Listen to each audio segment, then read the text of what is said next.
Hello everybody, it's Miss Tilly here. I am at home and I am with Daniel and Liam back there, and we are going to read from Q is for Quark.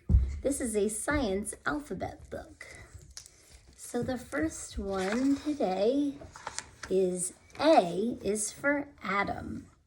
Suppose you took a cookie and cut it into little pieces.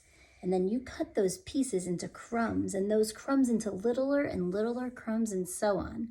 Would you ever get to a point where it became impossible, no matter how good your knife, your hand, or your eyes, to cut any further? Would you ever reach the smallest possible piece of cookie?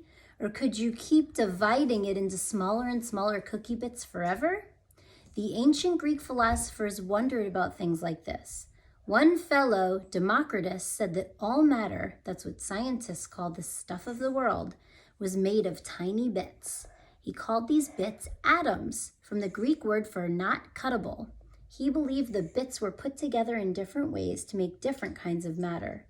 Another philosopher, Aristotle, didn't think matter came in bits. He thought it all flowed together like water running through your fingers.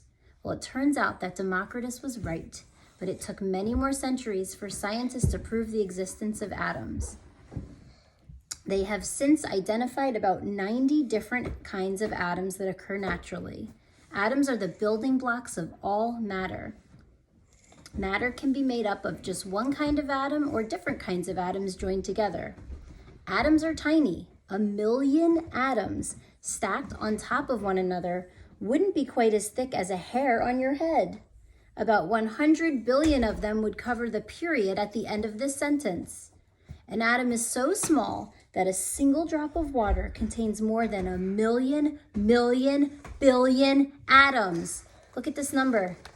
It is humongous. Can you see that? It's so big.